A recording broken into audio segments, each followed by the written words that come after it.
Hello everyone. इस video में हम nuclear structure and properties of nuclei chapter का लेक्चर 5 देखेंगे। इसमें हम पढ़ने वाले हैं बेसिक प्रॉपर्टीज ऑफ न्यूक्लियस, जिसमें हम मेन 3 प्रॉपर्टीज पढ़ेंगे। एक आपकी प्रॉपर्टी है चार्ज, न्यूक्लियर चार्ज कि न्यूक्लियस के ऊपर कितना चार्ज होता है, ठीक है, उसको कैसे निकालते हैं।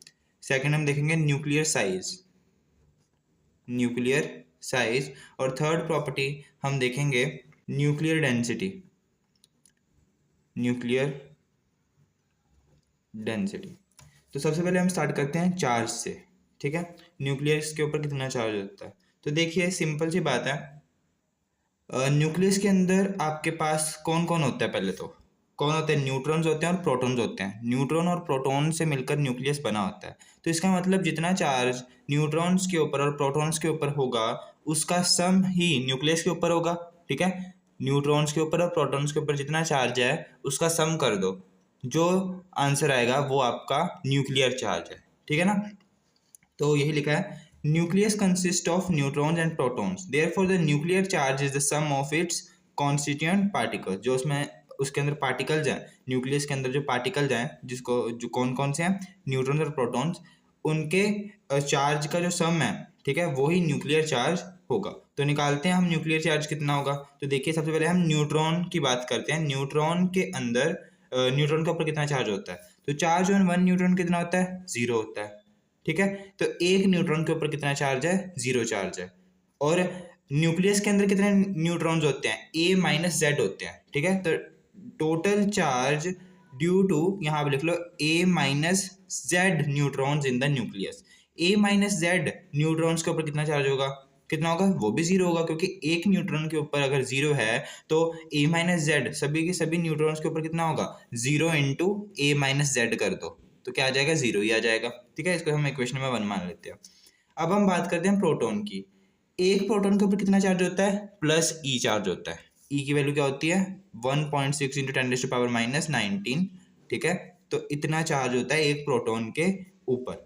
तो न्यूक्लियस के अंदर कितने प्रोटॉन्स होते हैं, जेड प्रोटॉन्स होते हैं। तो total charge on Z protons कितना होगा, जेड को मल्टीप्लाई कर दो ई से, तो प्लस जेड डी आ जाएगा। इसको हम इक्वेशन नंबर 2 मान लेते हैं, ठीक है। अब न्यूट्रॉन्स के ऊपर भी चार्ज निकल गया और प्रोटॉन्स के ऊपर भी चार्ज निकल गया, तो टोटल चार्ज न्यूक्लियस के ऊपर कितना होगा, न्यूट्रॉन्स के चार्ज और प्रोटॉन्स के चार्ज को प्लस कर दो, तो 0 प्लस जेड डी क्या आ जाएगा, जेड डी। मतलब कि जो टोटल चार्ज है ऑन न्यूक्लियस वो कितना है, जेड डी होता है, ठीक है। और जेड भी कौन सा, प्लस जेड ई। जेड आपको पता ही है क्या होता है, एटॉमिक नंबर होता है, ठीक है। तो ये था न्यूक्लियर चार्ज। नेक्स्ट प्रॉपर्टी देखते हैं, नेक्स्ट है न्यूक्लियर साइज। न्यूक्लियस का साइज क्या होता है, ये भी बहुत सिंपल है। सबसे पहले तो आपको ये बताना चाहिए कि जो न्यूक्लियस होता है वो क्या होता है, स्फेरिकल इन शेप होता है। ये तो आपको पता है, nucleus is consider to be spherical in shape, ठीक है। उसकी अगर आपको शेप का पता होगा तभी तो आप उसके साइज को निकाल सकते हो ना। तो इसलिए मैंने पहली लाइन में क्या लिखा है, न्यूक्लियस की जो शेप होती है वो क्या होती है, स्फेरिकल होती है, ठीक है। अब हम बात करते हैं उसके साइज की, साइज को कैसे निकालेंगे। तो कुछ ऐसे एक्सपेरिमेंट्स थे जिन्होंने ये शो करा था कि जो वॉल्यूम होता है ना न्यूक्लियस का जो वॉल्यूम होता है वो डायरेक्टली प्रोपोर्शनल होता है मास नंबर ए के, ठीक है। तो कुछ एक्सपेरिमेंट्स हुए जिसमें ये फाउंड हुआ, जहाँ ये बताते थे वो एक्सपेरिमेंट्स कि जो वॉल्यूम होता है न्यूक्लियस का वो डायरेक्टली प्रोपोर्शनल होता है मास नंबर ए के, ठीक है। तो यहाँ मैंने क्या लिख दिया, वॉल्यूम जो है डायरेक्टली प्रोपोर्शनल टू है ए के। अब देखिए आपको पता है कि जो स्फेरिकल बॉडी होती है, ठीक है, स्फेरिकल बॉडी स्फीयर होता है, उसके वॉल्यूम का क्या फॉर्मूला होता है, 4/3πr³। आर क्या, यहाँ रेडियस है उस स्फीयर का, ठीक है। और यहाँ स्फीयर कौन है, न्यूक्लियस है, तो ये रेडियस है किसका, न्यूक्लियस का। तो जो वॉल्यूम हमने न्यूक्लियस का निकाला वो क्या निकाला, 4/3πr³, ये होता है डायरेक्टली प्रोपोर्शनल टू ए आ गया। अब यहाँ से आप देख सकते हो 4/3π तो कांस्टेंट है, तो यहाँ से आप ये भी लिख सकते हो ना कि r³ डायरेक्टली प्रोपोर्शनल टू ए है। r³ क्या है, डायरेक्टली प्रोपोर्शनल टू ए है, तो हमने यहाँ लिख दिया r³ डायरेक्टली प्रोपोर्शनल टू ए है, ठीक है। यहाँ से क्यूब को अगर मैं उधर भेजूं तो a की पावर में क्या आ जाएगा, 1/3 आ जाएगा, ठीक है। अब इस प्रोपोर्शनैलिटी के साइन को हटाएंगे तो इक्वल टू का साइन लगेगा, और एक साथ में क्या लगता है, कांस्टेंट लगता है, वो क्या है, r0। r0 क्या है, कांस्टेंट ऑफ प्रोपोर्शनैलिटी है, जिसको हम क्या कहते हैं, न्यूक्लियर रेडियस पैरामीटर कहते हैं। तो ये आपका आ गया रेडियस ऑफ न्यूक्लियस। ये क्या है, रेडियस ऑफ न्यूक्लियस, रेडियस से आपको साइज तो पता चल ही जाएगा न्यूक्लियस का, है ना। तो और जो ये आर नॉट है, जिसको हमने क्या कहा था, न्यूक्लियर रेडियस पैरामीटर, इसकी जो वैल्यू होती है 1.2 से 1.6 फर्मी के बीच में होती है, ठीक है। इसको अगर आप मीटर में लिखना चाहो तो 1.2 इंटू 10⁻⁻15 से 1.6 इंटू 10⁻⁻15 के बीच में होती है, ठीक है, मीटर के बीच में होती है। तो ये था आपका न्यूक्लियर साइज। इसमें हमने क्या निकाला, रेडियस निकाला, और जो ये आर नॉट है इसकी वैल्यू को आपको याद रखना है। तो देखिए थर्ड है आपका न्यूक्लियर डेंसिटी। न्यूक्लियर डेंसिटी क्या होती है? न्यूक्लियर डेंसिटी किसके इक्वल होती है? Mass of nucleus upon volume of nucleus. हम यहाँ क्या करने वाले हैं, जो न्यूक्लियस होता है वो कितना डेंस होता है उसको निकालने वाले हैं, ठीक है। तो आपको पता है डेंसिटी का फॉर्मूला क्या होता है? सिंपल डेंसिटी का फॉर्मूला ये आपने छोटी क्लास में पढ़ रखा होता है, मास अपॉन वॉल्यूम, ये होता है मास अपॉन वॉल्यूम। तो न्यूक्लियर डेंसिटी का फॉर्मूला क्या होगा? Mass of nucleus upon volume of nucleus, ठीक है। अब न्यूक्लियस का कितना मास होता है? अब आपको पता है न्यूक्लियस के अंदर बैठा कौन है? प्रोटॉन्स बैठे हैं, ठीक है, प्रोटॉन्स बैठे हैं, और कौन बैठा है? न्यूट्रॉन्स भी बैठे हैं। तो सिंपल सी बात है, जितना प्रोटॉन्स और न्यूट्रॉन्स का मास होगा, ठीक है, सारे प्रोटॉन्स और सारे न्यूट्रॉन्स का जितना मास होगा उतना ही न्यूक्लियस का मास होगा, क्योंकि न्यूक्लियस किससे बना है? प्रोटॉन्स और न्यूट्रॉन्स से तो बना है ना। तो जितना प्रोटॉन्स और न्यूट्रॉन्स का मास होगा टोटल, उतना ही क्या होगा? मास होगा न्यूक्लियस का, ठीक है। और आपको पता है न्यूक्लियस के अंदर जो भी पार्टिकल्स होते हैं उनको हम क्या कहते हैं? न्यूक्लियॉन्स कहते हैं। क्या कहते हैं? न्यूक्लियॉन्स। मतलब कि प्रोटॉन्स और न्यूट्रॉन्स क्या है? न्यूक्लियॉन्स हैं। तो मतलब कि जितना न्यूक्लियॉन्स का मास होगा उतना ही न्यूक्लियस का मास होगा, ठीक है।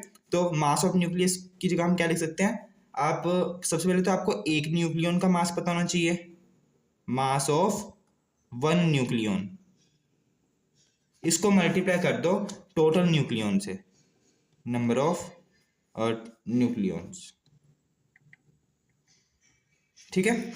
एक न्यूक्लियन का मास कितना है, उसको टोटल नंबर ऑफ न्यूक्लियन से मल्टीप्लाई कर दोगे तो आपके पास क्या आ जाएगा? सारे न्यूक्लियॉन्स का मास आ जाएगा ना, सारे प्रोटॉन्स और न्यूट्रॉन्स का इकट्ठा मास जो है, टोटल मास है, वो आ जाएगा। तो ऐसे ही है, ठीक है। अपॉन में वॉल्यूम ऑफ न्यूक्लियस, आपको पता ही है वॉल्यूम ऑफ न्यूक्लियस का क्या फॉर्मूला होता है?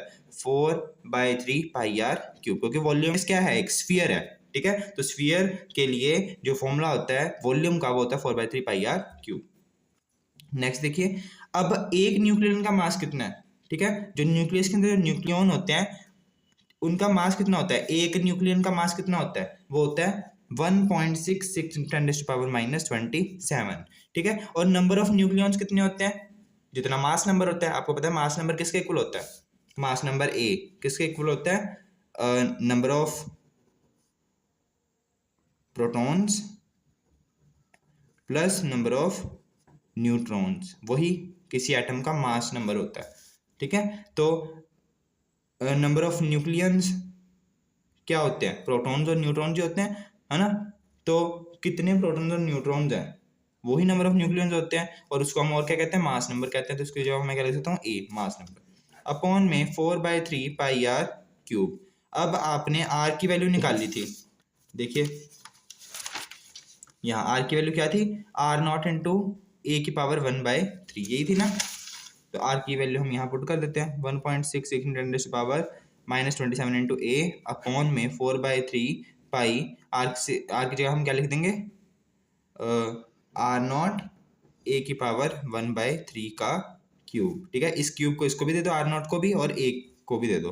तो 1.66 × 10⁻⁻27 इंटू ए अपॉन में 4/3π R0 का क्यूब आ जाएगा, इंटू A⁻1/3 तो ये 3 से 3 कट गया। आपको पता है जब पावर ऐसे हो, एक ब्रैकेट के अंदर एक बाहर, तो ये मल्टीप्लाई हो जाती है, तो 3 से 3 कट हो जाएगा, ठीक है। तो आपके पास क्या आ गया?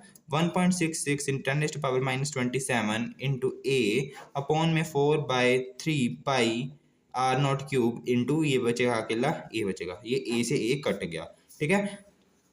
1.66 × 10⁻⁻27 अपॉन में 4/3 पाई को वैसे लिख सकते हैं 3.14 इंटू R0 की वैल्यू क्या होती है? मैंने आपको बताया था 1.2 × 10⁻⁻15 मीटर, ठीक है। ये वाली वैल्यू हम यहाँ लेंगे, तो ये आ जाएगी, यहाँ लिख दो इसको 1.2 × 10⁻⁻15, और R0 का क्या क्यूब है, तो क्यूब आ जाएगा, ठीक है, आर नोट अभी आपने पढ़ा ना यहाँ ये कि 1.2 इंटू 10⁻⁻15 से 1.6 इंटू 10⁻⁻15 के बीच में लाई करता है। ठीक है ना, तो इसमें हम ये पहली वाली वैल्यू ले लेते हैं, तो ये आएगा। ठीक है, अब इस पूरे को जब आप सॉल्व करोगे ना तो आपके पास जो वैल्यू आएगी वो 2.97 10⁻17 kg मीटर -3 ये आ जाएगी। तो ये होती है न्यूक्लियर डेंसिटी। न्यूक्लियर डेंसिटी, तो एक जो न्यूक्लियस होता है उसकी जो डेंसिटी होती है ना वो इतनी होती है। तो आप देख सकते हो कितनी ज़्यादा डेंसिटी है, न्यूक्लियस कितना ज़्यादा डेंस होता है, 10⁻17 के ऑर्डर का। 10⁻17 कितनी जीरो आएंगी, 17 जीरो आएंगे इसमें, तो इसलिए इसको हम कहते हैं कि वो बहुत ज़्यादा डेंस होता है।